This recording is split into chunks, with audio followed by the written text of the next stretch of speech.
이 장은 SBS 금토 드라마 귀궁 6화 줄거리를 기반으로 작성된 7화 예고편 뇌피셜 소설입니다. 여리가 검은 물의 저주에 휩싸인 꿈과 현실의 경계에서 고군분투하며 그녀의 내면적 갈등과 운명에 대한 단서를 발견하는 과정을 더욱 풍부하고 섬세하게 묘사했습니다. 실제 7화와는 내용이 전혀 다를 수 있음을 알려드립니다. 검은 물의 속삭임. 중궁전의 깊은 밤, 차가운 돌바닥 위로 검은 물이 스며든다. 여리의 몸은 수기의 저주에 휩싸여 서서히 가라앉는다. 그녀의 눈앞에서 윤갑의 흐릿한 형체가 나타났다 사라지며 그의 목소리가 메아리친다. 여리야, 돌아와, 아직 늦지 않았어. 그러나 그 목소리는 곧 수백 개의 속삭임으로 갈라지며 그녀의 의식을 집어삼킨다. 강철이는 여리를 구하려 필사적으로 손을 뻗지만 수기의 기운이 그의 이목이 힘을 억누른다. 그의 눈에는 분노와 절망이 뒤섞인다. 여리야, 제발 나를 떠나지 마.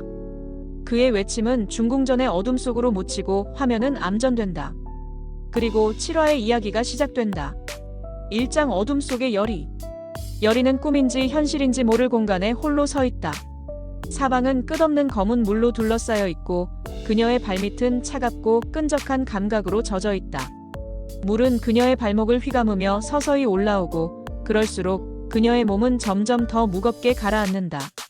멀리서 희미한 빛이 깜빡인다. 그것은 등불처럼 따뜻하지만 다가가려 할 때마다 거리는 좁혀지지 않고 그녀의 숨은 점점 가빠진다. 그녀는 기억한다. 수기의 검은 물이 그녀를 집어삼키던 순간 강철이의 절박한 외침, 그리고 윤갑의 혼을 되찾으려던 자신의 결심을. 여리야, 낮고 부드러운 목소리가 어둠 속에서 메아리친다. 윤갑의 목소리다. 여리는 고개를 돌리지만 그곳에는 윤갑이 아닌 기묘한 형체가 서 있다. 얼굴은 윤갑과 닮았지만 눈은 텅 비어 있고 입가에는 섬뜩한 미소가 떠 있다. 넌 여기서 벗어날 수 없어. 내 운명은 이미 정해졌어. 그 형체는 점점 가까이 다가오며 여리의 심장이 두려움으로 쿵쿵 뛴다. 그녀는 뒤로 물러서려 하지만 발밑에 검은 물이 그녀의 다리를 붙잡는다. 형체의 손이 그녀의 뺨을 스치며 속삭인다. 너는 나를 잊을 수 없지. 내가 너의 전부야, 여리야. 여리는 숨을 몰아쉬며 고개를 흔든다. 아니야, 넌 윤갑이 아니야. 그녀의 목소리는 떨리지만 단호하다. 그러나 형체는 점점 더 윤갑의 모습으로 변해간다. 그의 미소, 그의 눈빛, 심지어 그가 늘 입던 옷의 냄새까지. 여리의 눈에 눈물이 고인다. 윤갑, 정말 너야? 그녀는 손을 뻗지만 형체는 그녀의 손이 닿기 직전 물 한 개처럼 흩어진다. 그리고 어둠 속에서 수백 개의 속삭임이 그녀를 에워싼다. 너는 저주받았어. 너는 우리와 함께 해야 해. 갑작스레 그녀의 손목을 잡는 손. 차갑지만 따뜻한 기운이 느껴진다. 여리, 정신 차려. 강철이의 목소리다. 그의 형체는 흐릿하지만 그의 눈빛은 단단하고 간절하다. 여리는 그의 얼굴을 뚫어지게 바라본다. 그의 눈에는 분노와 두려움, 그리고 그녀를 향한 깊은 애정이 뒤섞여 있다. 넌 나와 약속했어. 윤갑을 구하고 이 저주를 끝낸다며. 여기서 포기하면 넌 영원히 이 어둠 속에 갇히게 돼. 여리는 그의 손을 붙잡으려 하지만 손이 닿는 순간 그의 모습이 물거품처럼 흩어진다. 그녀는 비명을 지르며 허공을 붙잡는다. 강철이, 가지마. 그 순간 그녀의 의식이 현실로 돌아온다. 여리는 중궁전의 비밀 지하실, 축축한 돌바닥 위에 누워있다. 그녀의 몸은 검은 물로 젖어 있고 숨을 쉴 때마다 가슴이 욱신거린다. 그녀는 손을 들어 자신의 얼굴을 더듬는다. 차가운 물기가 그녀의 뺨을 적시고 손끝에는 미세한 떨림이 남아있다.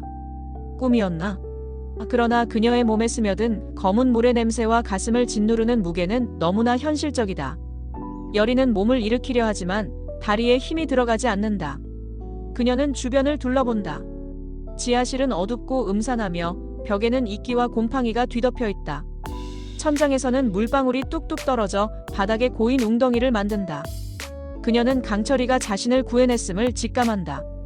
그의 외침, 그의 손길이 아직도 생생하다. 하지만 그의 모습은 어디에도 보이지 않는다. 강철이 어디 있는 거지? 그녀의 목소리는 작고 갈라져 있다. 그녀의 시선이 바닥에 떨어진 물건에 닿는다. 낡은 비녀 하나가 축축한 돌바닥에 놓여 있다. 은빛이 바랜 비녀는 그녀의 어머니가 남긴 유품과 똑같은 모양이다. 여리의 손이 떨린다. 그녀는 비녀를 조심스럽게 집어든다. 비녀의 표면에는 미세한 문양이 새겨져 있다. 꽃과 뱀이 얽힌 형상. 여리는 그 문양을 보자마자 어린 시절의 기억이 파도처럼 밀려온다. 강철이의 맹세. 중궁전의 외곽, 깊은 숲속은 짙은 안개로 뒤덮여 있다. 나뭇가지 사이로 새어드는 달빛은 희미하고 바람은 차갑게 강철이 김영광육성제의 피부에 스민다. 그는 상처투성이로 나무 뿌리에 기대 쓰러져 있다. 수기와의 싸움에서 여리를 구하기 위해 그는 자신의 이무기 기운을 거의 소진했다. 그의 몸은 이제 인간의 형체로 돌아왔고 오른팔에서는 붉은 피가 흘러내려 손끝에서 뚝뚝 떨어진다. 그는 이를 악물며 상처를 부여잡는다. 내가 그녀를 지키지 못하면 난 무엇을 위해 살아온 거지? 그의 목소리는 갈라지고 숨결은 거칠다. 그러나 그의 눈빛은 꺼지지 않는 불꽃처럼 타오른다. 강철이의 머릿속에는 여리의 모습이 끊임없이 떠오른다. 검은 물에 휩싸여 의식을 잃던 그녀의 창백한 얼굴, 그리고 자신을 향해 뻗었던 떨리는 손.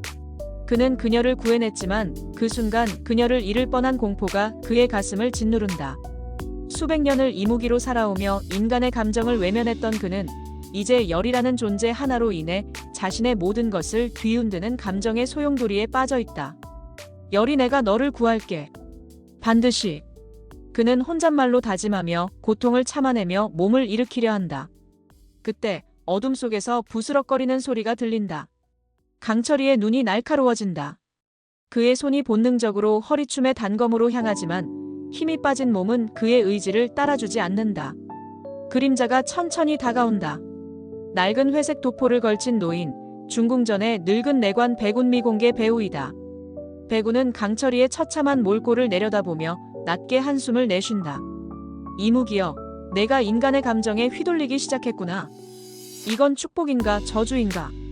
그의 목소리는 나지막하지만 그 안에는 깊은 연민과 경외가 담겨 있다. 강철이는 백운을 경계하며 묻는다. 너는 누구지? 왜 여기에 있는 거야? 그의 목소리는 날카롭지만 기운이 쇠한 탓에 힘이 부족하다. 백운은 무릎을 꿇고 강철이의 팔을 살핀다. 그는 품에서 약초가 든 작은 주머니를 꺼내 상처에 바르며 말한다. 걱정 마라. 나는 너를 해칠 자가 아니다. 내가 이 숲에 쓰러져 있는 걸 우연히 발견했을 뿐이다. 그러나 강철이는 그의 말을 쉽게 믿지 않는다. 우연? 중궁전의 내관이 이런 깊은 숲속을 헤매는 게 우연이라고? 그의 눈에는 의심이 가득하다. 백운은 강철이의 눈을 똑바로 바라보며 미소 짓는다. 그 미소는 씁쓸하면서도 따뜻하다. 내가 옳다. 나는 너를 찾으러 왔다. 내가 여리를 구하려 한다는 걸 알았으니까. 그는 품에서 낡은 두루마리를 꺼내 강철이에게 건넨다. 두루마리는 세월의 흔적이 묻어 누렇게 변색되었고 가장자리는 해져 있었다. 이건 중궁전의 비밀을 푸는 열쇠다. 하지만 경고하노니 이 길을 선택하면 너는 더 이상 이무기로 남을 수 없을지도 모른다. 강철이는 두루마리를 받아들며 잠시 망설인다. 그의 손이 두루마리의 끈을 풀고 낡은 종이를 펼친다. 두루마리에는 고풍스러운 필체로 팔척귀의 기원과 풍산의 주술에 대한 기록이 적혀 있다. 팔척귀는 단순한 악령이 아니라 중궁전의 왕조를 저주하기 위해 태어난 존재였다. 오래전 왕조의 창건자가 금지된 주술로 번영을 얻으려 했고 그 대가로 팔척귀가 탄생했다. 그리고 풍산은 그 저주의 실행자이자 팔척귀의 힘을 증폭시키는 주술사였다.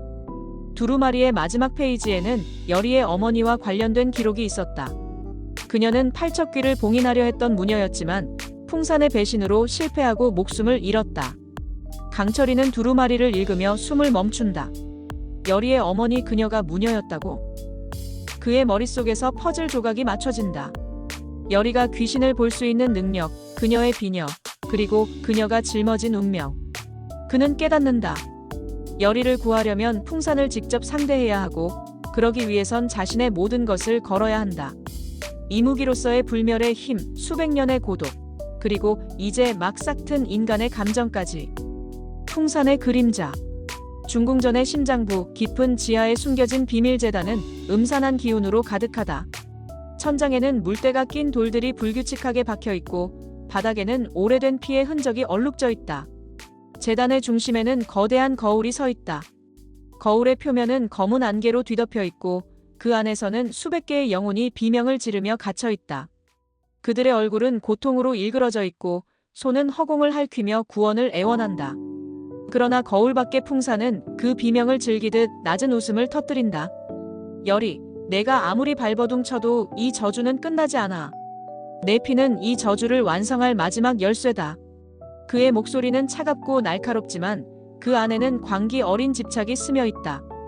풍사는 검은 도포를 걸치고 거울 앞에 서 있다. 그의 얼굴은 어둠 속에서 반쯤 가려져 있지만 눈동자는 붉은 빛으로 번뜩인다. 그는 손을 들어 거울에 닿는다. 그러자 거울 속 영혼들이 더욱 격렬하게 요동치며 그의 손끝으로 빨려 들어간다. 더 많은 영혼이 필요하다. 그는 중얼거리며 손을 거두고 제단 위에 놓인 낡은 책을 펼친다. 책의 페이지에는 고대 주술의 문양과 팔척귀의 기원이 적혀 있다. 풍산의 손가락이 문양을 따라 움직이며 그의 입술이 주문을 읊는다. 제단 주위의 공기가 떨리며 바닥에서 검은 안개가 피어오른다. 풍산의 계획은 단순히 중궁전을 장악하는 것을 넘어 팔척귀를 완전히 부활시켜 왕조를 멸망시키는 것이다. 그는 열의의 피에 숨겨진 비밀, 그녀가 귀신을 볼 수 있는 능력의 근원을 이용해 팔척귀의 힘을 극대화하려 한다. 열의의 피는 그녀의 어머니, 무녀였던 여인이 팔척귀를 봉인하며 남긴 저주의 마지막 열쇠다. 풍사는 이를 알기에 열의를 집요하게 쫓는다. 그는 거울 속 영혼들을 바라보며 속삭인다. 너희의 고통은 곧 끝난다. 열의의 피가 이 제단에 흘러들면 팔척귀는 이 땅을 지배할 것이다. 그는 손을 휘저으며 수귀들을 불러낸다. 검은 안개가 뭉치더니 붉은 눈을 가진 형체들이 제단 주위에 나타난다. 그들의 몸은 반투명하고 움직일 때마다 비명 같은 소리가 메아리친다. 풍사는 그들에게 명령한다. 열의를 찾아라. 그녀가 살아있는 한 우리의 계획은 완성되지 않는다. 수귀들은 그의 말에 복종하듯 고개를 숙이고 곧 안개 속으로 흩어져 중궁전의 어두운 복도를 향해 사라진다. 풍사는 그들의 뒷모습을 바라보며 미소 짓는다. 강철이, 내가 아무리 그녀를 지키려 해도 그녀의 운명은 내 손안에 있다. 그러나 풍산의 자신감 뒤에는 숨겨진 불안이 있다. 그는 거울 속에서 자신의 모습을 본다. 그의 얼굴은 점점 더 창백해지고 눈 밑에는 검은 그림자가 드리워져 있다. 팔척귀의 주술은 그에게 막대한 힘을 주었지만 그의 육신과 영혼을 서서히 갉아먹고 있다. 그는 이를 알고 있다. 시간이 얼마 남지 않았다. 그는 중얼거리며 책의 페이지를 넘긴다. 거기에는 열의의 어머니와의 과거가 기록되어 있다. 그녀는 풍산과 함께 팔척귀를 봉인하려 했던 동료였지만 풍산의 배신으로 모든 것이 무너졌다. 풍산은 그 기억을 떠올리며 이를 악문다. 너는 나를 저버렸어. 하지만 내 딸은 그렇지 않을 거야. 한편 중궁전의 침소에서는 중전이 불안에 휩싸여 있다. 그녀는 풍산의 주술로 인해 점점 더 불안정해지고 있다. 그녀의 꿈은 어린 시절의 기억으로 가득하다. 어머니의 죽음, 중궁전의 비밀, 그리고 그녀가 잊고 싶었던 과거. 꿈속에서 그녀는 어린 소녀로 돌아가 어두운 복도를 달린다.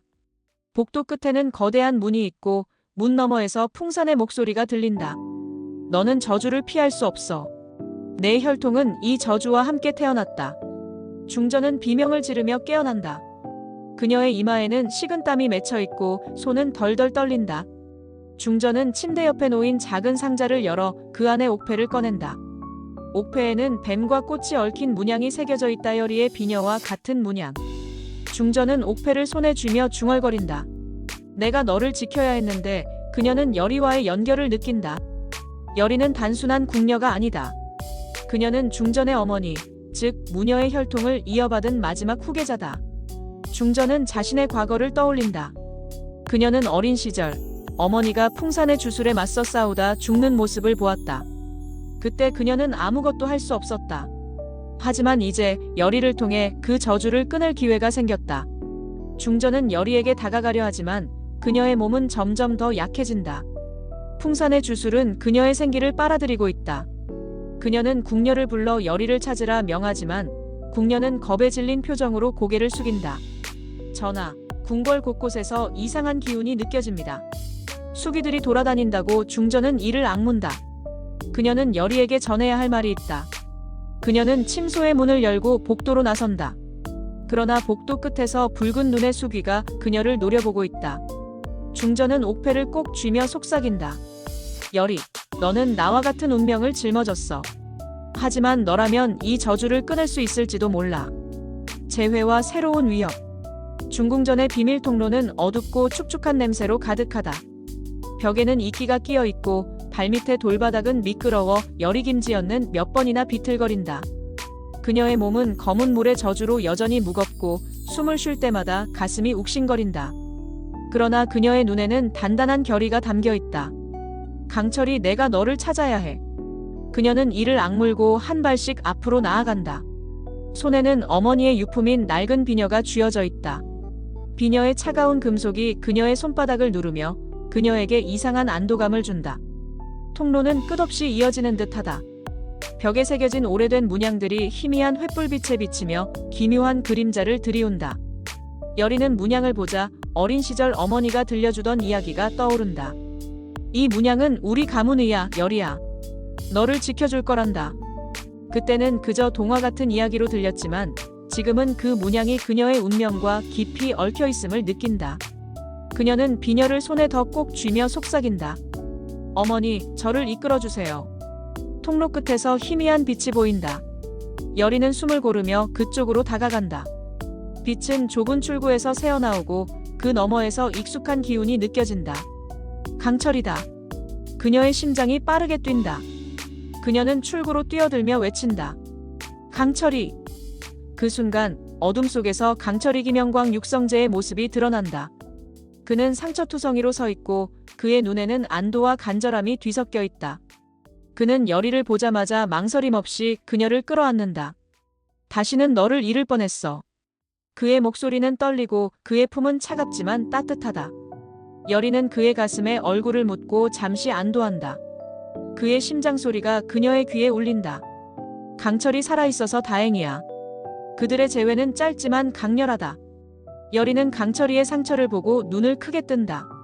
그의 팔과 어깨에는 깊은 상처가 나 있고 옷은 피로 젖어 있다.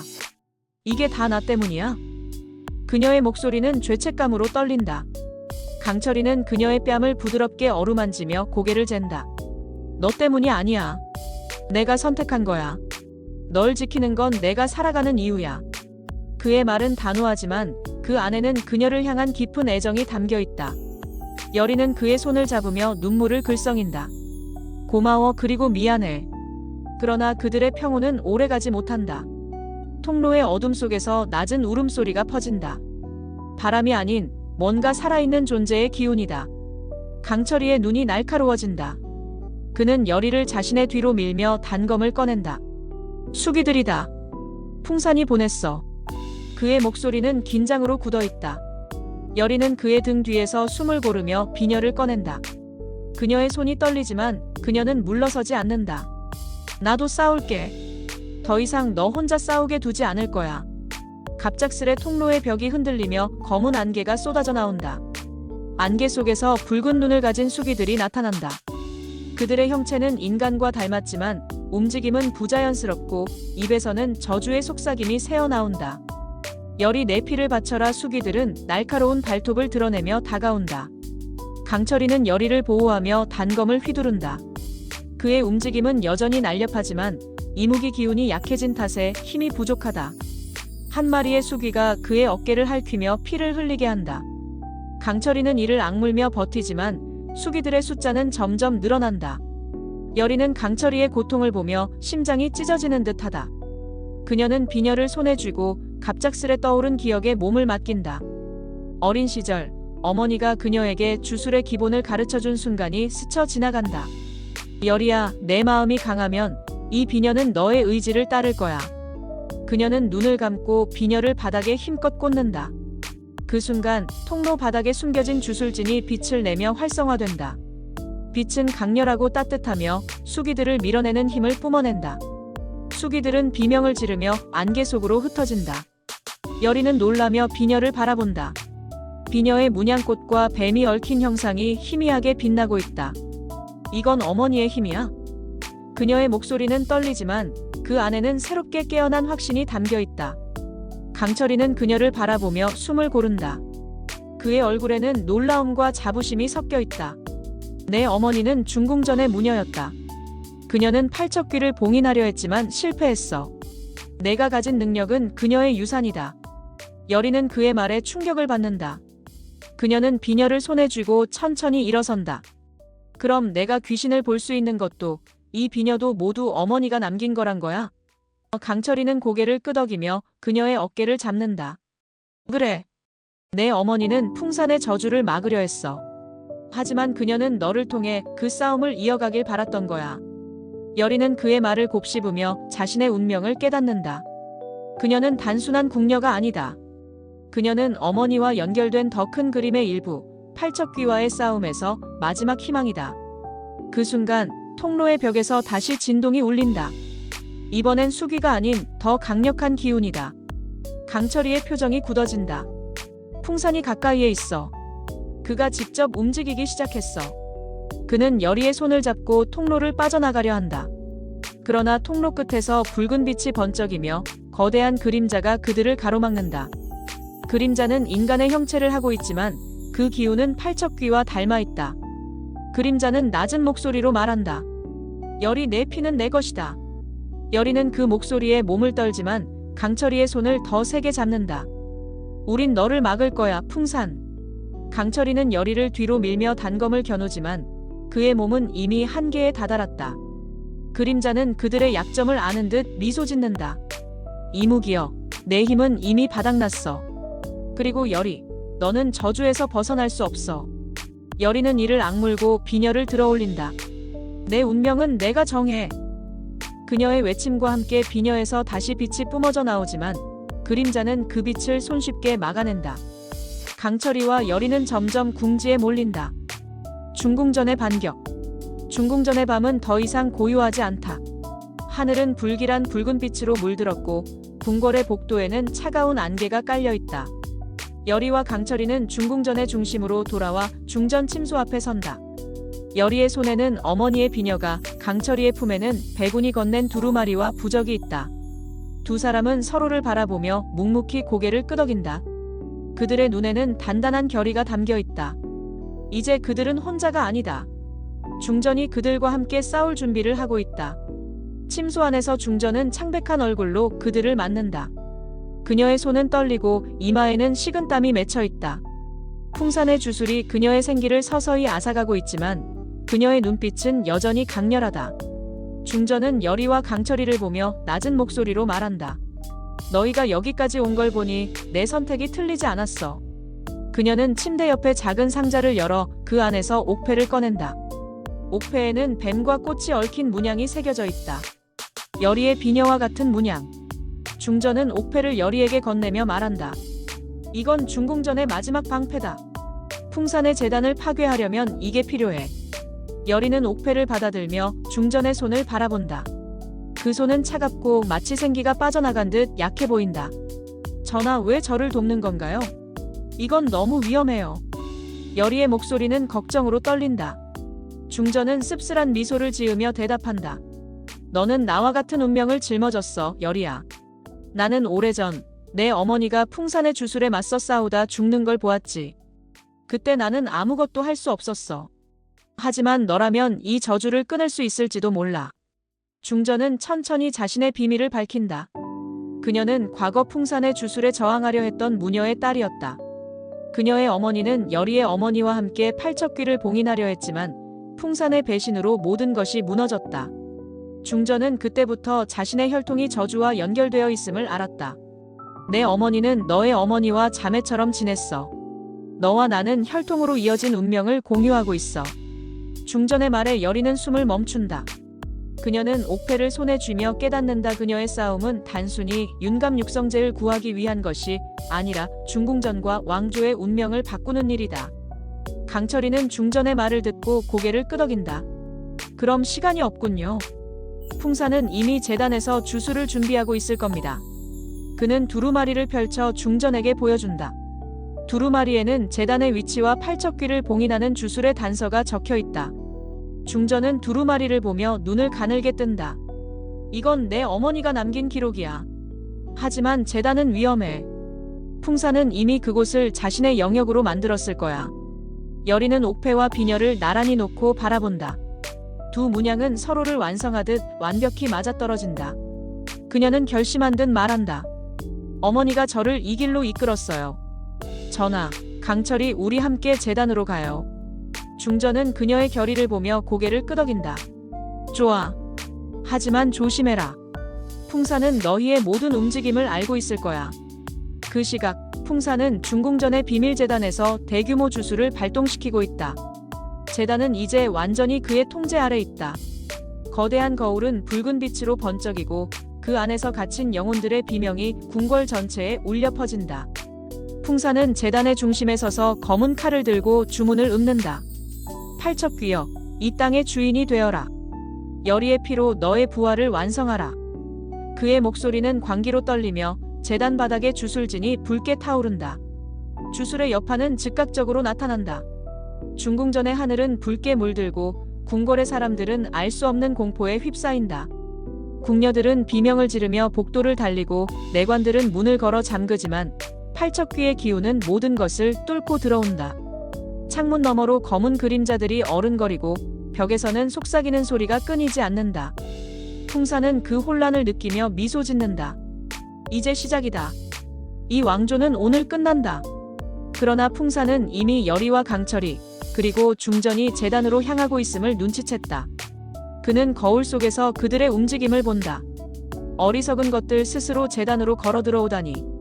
그는 수기들을 더 많이 불러내며 명령한다. 그들을 막아라. 여리의 피가 재단에 닿기 전에 그녀를 내 앞에 데려와. 수기들은 그의 말에 복종하듯 안개 속으로 흩어진다. 클라이맥스와 예고의 끝.